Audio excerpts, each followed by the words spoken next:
Saludos, soy Luis Bravo y en esta oportunidad estaremos hablando del aplanamiento efectivo. Vamos a conocer sus síntomas, sus causas y su tratamiento. Este fenómeno también es conocido como indiferencia emocional. Pero ¿cómo es una vida sin sentimientos? El aplanamiento afectivo es una de las evidencias de que los trastornos mentales escapan a nuestros esquemas preconcebidos acerca de lo que significa sufrir. Esto es así porque las personas que experimentan este fenómeno mental, a pesar de ver reducida su capacidad de experimentar emociones y de expresarlas, no sienten malestar por este hecho en sí, tal y como cabría esperar de alguien que es reprimido, sino que en todo caso sufre por las consecuencias que este hecho genera en su entorno social. Y en esta oportunidad voy a tratar de explicarte cuáles son las señales típicas del aplanamiento afectivo, cuáles son sus causas y los tratamientos asociados a este fenómeno. El aplanamiento afectivo es un fenómeno psicológico relacionado con la falta de expresión y de experimentación de emociones. De hecho, esta condición también es llamada simplemente indiferencia emocional, pues quien la experimenta actúa como si no le interesase el trasfondo emocional propio o ajeno de las situaciones que vive.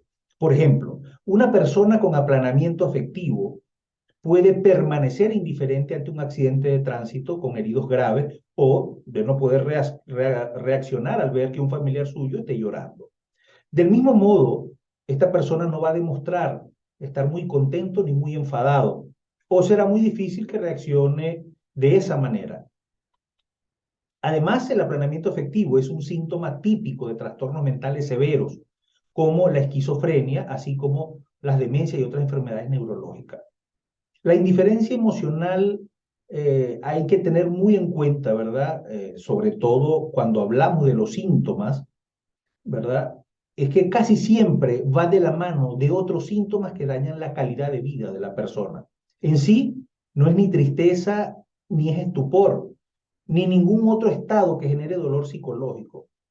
Es no solo la ausencia de emociones positivas intensas, sino también esa reducción significativa en la frecuencia y en la intensidad con la que se dan los estados emocionales negativos. Ahora bien, hay que tener en cuenta que no existe un aplanamiento afectivo puro y que la mayoría de las personas que experimentan de primera mano esta condición pueden llegar a experimentar emociones en mayor o menor medida, aunque sea solo ante situaciones excepcionalmente importantes, ¿verdad? Como en cualquier rasgo psicológico, es importante establecer la expresión y la vivencia de emociones va a cantidades. No todo es sí o no. El aplanamiento afectivo no es exactamente lo mismo que la anedonia. Esta última es un sentido estricto, la incapacidad de sentir placer. Aunque en muchos aplanamientos afectivos y en anedonia van de la mano y por consiguiente a veces cuesta distinguir los efectos de una de las otras, en el aplanamiento afectivo la indiferencia hacia las emociones es global, mientras que en la anedonia se va a centrar solo en la apreciación del carácter placentero de las experiencias. El aplanamiento afectivo no debe ser confundido con el efecto que tiene la depresión sobre el estado de ánimo. Mientras que los trastornos depresivos generan anedonia y decaimiento general del estado de ánimo, las personas con aplanamiento afectivo no se notan decaídas, simplemente viven las emociones de un modo muy poco intenso o no las experimentan en absoluto, ni las positivas ni las negativas, ¿verdad?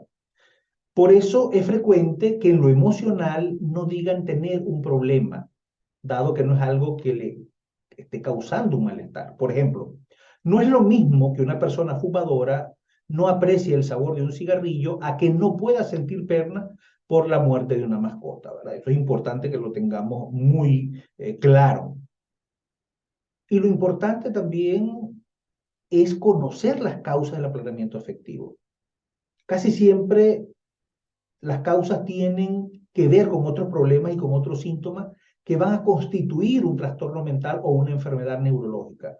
Y en este sentido, destacan los trastornos del espectro autista, la esquizofrenia, inclusive las demencias.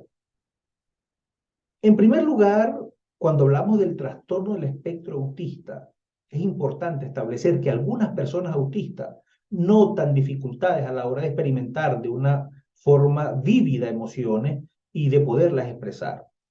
Esto sumado al resto de problemas que tienen a la hora de comunicarse con las demás personas hace que sus relaciones sociales sean dificultosas. En segundo lugar, cuando hablamos de esquizofrenia, establecemos que en algunos pacientes con esta patología, el aplanamiento afectivo también es habitual. Y este fenómeno sería uno de los síntomas asociados a las severas alteraciones psicológicas que produce esta enfermedad. Así pues, podríamos decir que en la esquizofrenia el aplanamiento afectivo forma parte de los llamados síntomas negativos, aquellos que tienen que ver con la falta de ciertos procesos psicológicos y no con su exceso o su presencia indeseada. Y en tercer lugar, cuando nos referimos a las demencias, las personas pueden llegar a presentar aplanamiento afectivo como consecuencia del progresivo empobrecimiento de la variedad de experiencias mentales que sufren a causa de la degradación del cerebro. ¿Cuáles serían los tratamientos o el tratamiento para el aplanamiento afectivo? Justamente destaco que el aplanamiento afectivo no se trata como algo aislado, sino como una de las manifestaciones de un trastorno o enfermedad mental. Y es por eso que los esfuerzos de los programas de intervención clínica van dirigidos a la raíz de este problema, algo que depende según cada caso y las características de cada paciente. Eso sí, normalmente se requiere el uso de psicofármacos acompañado de una terapia psicológica. Soy Luis Bravo y nos vemos en una próxima oportunidad donde estaremos hablando de estos temas interesantes que circundan el universo del cerebro humano.